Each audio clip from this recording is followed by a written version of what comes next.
Hi అండి. So వీర్యకణాల count కానీ లేదంటే వాటి మొటిలిటీ ఇంప్రూవ్ అవడానికి ఏ ఫుడ్స్ తీసుకుంటే బాగుంటుందనే తెలుసుకుందాము. సో ఫస్ట్ నార్మల్గా మనం తినే వెజిటబుల్స్, ఫ్రూట్స్. వెజిటబుల్స్లో ఆకుకూరలు తింటే ఎక్కువ బెనిఫిట్ ఉంటుంది. అలాగే ఏ కూరగాయలైనా ఉడకపెట్టుకొని తింటే ఎక్కువ మనకి బెనిఫిట్స్ వస్తాయి. అలాగే ఫ్రూట్స్కి వచ్చేపాటికి అరటిపండు, అవకాడో, లేకపోతే జామకాయ, లేకపోతే బ్లూబెర్రీస్ వీటికి మనకి ఎక్కువ బెనిఫిట్ ఉంటుంది. Next nuts and seeds.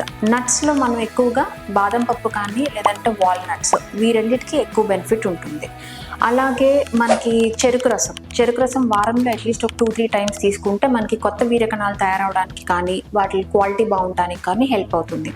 అలాగే చేపల్లో మంచి ఫ్యాట్స్ ఉంటాయి కాబట్టి అది కూడా మనకి హెల్ప్ అవుతుంది.